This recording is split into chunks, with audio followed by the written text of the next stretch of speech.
আসসালামু আলাইকুম। ফারজানাস রেসিপি নতুন আরো একটি এপিসোড দেখার আমন্ত্রণ আপনাদের সবাইকে। আমি আজকে আপনাদের করে দেখাবো মাত্র হাফ কাপ গরুর দুধ দিয়ে পুরো আধা কেজি রোজ সন্দেশ, তাও আবার মাত্র 10 মিনিটে। তো আমার রেসিপিগুলো যদি আপনাদের ভালো লেগে থাকে তাহলে আমার চ্যানেলটাকে সাবস্ক্রাইব করতে ভুলবেন না। আর আমার প্রতিটা রেসিপির নোটিফিকেশন সবার আগে পেতে বেল বাটনে একটা ক্লিক করে দেবেন। তো চলুন গিয়ে দেখে নিই হাফ কাপ গুঁড়ো দুধ দিয়ে আধা কেজি রোজ সন্দেশ তৈরি করার সম্পূর্ণ প্রস্তুত প্রণালী। এখন প্রথমেই আমরা সন্দেশের জন্য ডোটা তৈরি করে নেব। আর এর জন্য এখানে আমি চুলার মিডিয়াম হিটে একটা প্যানের মধ্যে দিয়ে দেব 3 টেবিল চামচ লিকুইড গুঁড়ো দুধ, আর দিয়ে দেব মেজারমেন্ট কাপের 1/3 কাপ চিনি। এরপর একটা স্প্যাচুলা দিয়ে ভালোভাবে নেড়ে চেড়ে চিনির দানাটা গলিয়ে নেব এবং দুধের মধ্যে একটা বলক তুলে নেব। দেখুন, কিছুটা সময় জাল করে নেওয়ার পর চিনির দানাটা কিন্তু পুরোপুরি ভাবে গলে গেছে এবং দুধের মধ্যেও বলক চলে এসেছে। আর এর পর্যায়ে এর মধ্যে আমি অ্যাড করে দেব মেজারমেন্ট কাপের হাফ কাপ পরিমাণ গুঁড়ো দুধ। আর এখানে আমি নিডো ব্র্যান্ডের গুঁড়ো দুধটা ব্যবহার করেছি, তবে আপনারা চাইলে ডানো অথবা ডিপ্লোমা ব্র্যান্ডের গুঁড়ো দুধটাও এখানে ব্যবহার করতে পারেন, কোনো সমস্যা নেই। এখন আবার একটা স্প্যাচুলা দিয়ে দুধের মিশ্রণের সাথে গুঁড়ো দুধটাও খুব ভালোভাবে মিশিয়ে নেব। আর অবশ্যই মেশানোর এই কাজটা একটু সময় আর ধৈর্য নিয়ে করবেন, যেন সন্দেশের এই মিশ্রণের মধ্যে কোনো রকম দলা বা গুটি অবশিষ্ট না থাকে। দেখুন, কিছুটা সময় ঠিক এইভাবেই নেড়ে নেওয়ার পর লিকুইড দুধ আর গুঁড়ো দুধের মিশ্রণটা কিন্তু খুব ভালোভাবে একসাথে মিশে গেছে। এখন চুলার লো মিডিয়াম হিটে অনবরত নেড়ে চেড়ে দুধের এই মিশ্রণটা আমরা কিছুটা সময় জাল করে নেব। আর কিছুটা সময় জাল করে নেওয়ার পর যখন দেখবেন সন্দেশের মিশ্রণটা ঠিক এরকম স্মুথ হয়ে গেছে, তখন এ পর্যায়ের মধ্যে আমি অ্যাড করে দেব 1 টেবিল চামচ ঘি। তবে আপনাদের হাতের কাছে যদি ঘিটা না থাকে কোনো সমস্যা নেই, আপনারা চাইলে এখানে 1 টেবিল চামচ মার্জারিন অথবা বাটারও ব্যবহার করতে পারেন, কিন্তু কোনোভাবে তেলটা ব্যবহার করা যাবে না। এখন আবার ওই সবগুলো উপকরণ খুব ভালোভাবে একসাথে মিশিয়ে নেব এবং সম্পূর্ণ সন্দেশের মিশ্রণটা ঘন না হওয়া পর্যন্ত অনবরত নিয়ে চেড়ে যাব। আর এই সময় কিন্তু কোনোভাবে সন্দেশের মিশ্রণের নাড়াচাড়াটা বন্ধ করা যাবে না, না হয় এটা পাতিলের তলায় বেঁচে যাওয়ার সম্ভাবনা থাকে। দেখুন, এর সাথেই কিন্তু সম্পূর্ণ সন্দেশের মিশ্রণটাই এখন পুরোপুরি তৈরি। আর এই পর্যায়ে আমি আপনাদেরকে দেখিয়ে দিচ্ছি, যখন দেখবেন সন্দেশের মিশ্রণের মাঝখানে ঠিক এভাবে একটু দাগ টেনে দিলে দুপাশ থেকে সন্দেশের মিশ্রণটা আবারও মিলিয়ে যেতে কিছুটা সময় নিচ্ছে এবং সাথে সাথে মিলিয়ে যাচ্ছে না, তখনই বুঝতে হবে চুলা থেকে নামানোর জন্য এটা কিন্তু পুরোপুরি তৈরি। আর এরকমই পাতলা থাকা অবস্থায় সন্দেশের মিশ্রণটা চুলা থেকে নামিয়ে নিতে হবে, না হয় আরো একটু ঘন করলে কিন্তু এটা দলা পাকিয়ে যাওয়ার সম্ভাবনা থাকে। দেখুন, সম্পূর্ণ সন্দেশের মিশ্রণটাই কিন্তু আমি চুলা থেকে নামিয়ে নিয়েছি।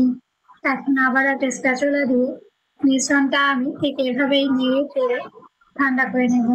তবে পুরোপুরি ঠান্ডা কিন্তু করা যাবে না, হালকা একটু কুসুম গরম থাকা অবস্থায় আমাদের সন্দেশগুলো তৈরি করে নিতে হবে।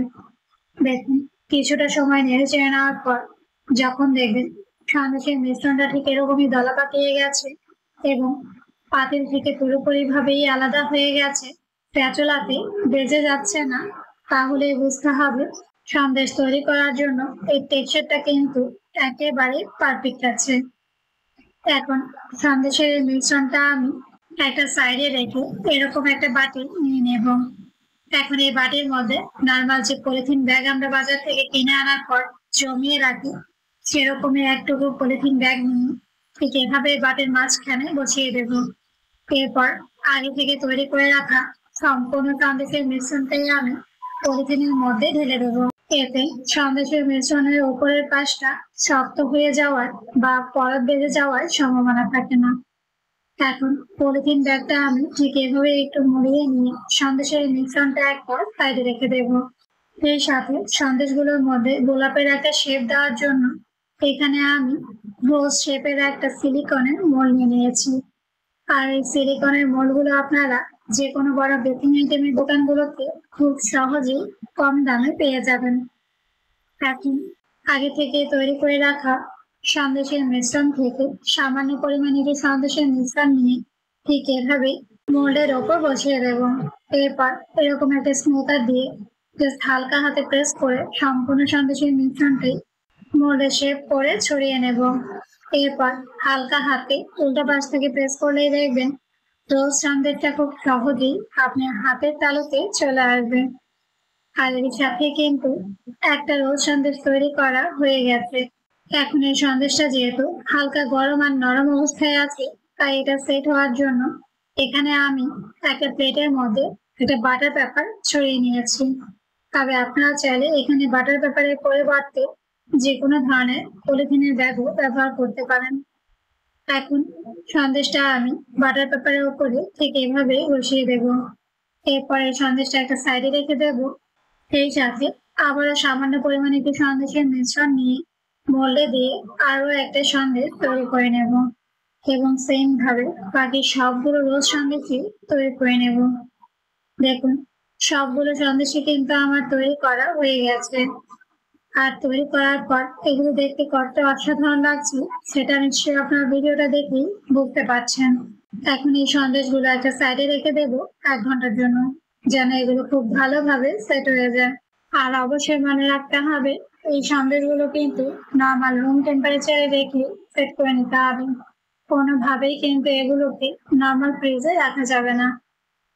দেখুন 1 ঘন্টা পর সন্দেশটা কিন্তু খুব ভালোভাবে সেট হয়ে গেছে। এখন কাগজে 2 মাথা ধরে সবগুলো সন্দেশকে আমি মাঝখানে এনে দেব এবং বাকি যে অবশিষ্ট সন্দেশগুলো আমরা তৈরি করে রেখেছিলাম সেগুলো এই সন্দেশের সাথে একসাথে নিয়ে নেব। আর আপনারা নিশ্চয়ই সন্দেশগুলো দেখেই বুঝতে পারছেন এগুলো কতটা পারফেক্ট হয়েছে। এখন 1 পিস সন্দেশ আমি আপনাদের ভেঙে দেখাচ্ছি। তো আমার রেসিপিগুলো যদি আপনাদের ভালো লেগে থাকে তাহলে আমার চ্যানেলটাকে সাবস্ক্রাইব করতে ভুলবেন না। আর আমার প্রতিটা রেসিপি ফ্রেন্ডস এবং ফ্যামিলির সাথে শেয়ার করবেন। আজ এ পর্যন্তই। আগামীকাল আবার দেখা হবে আরো একটি নতুন ভিডিওর সাথে। এই পর্যন্ত সবাই ভালো থাকবেন আর আমার জন্য কিন্তু বেশি বেশি দোয়া করবেন। আল্লাহ হাফেজ।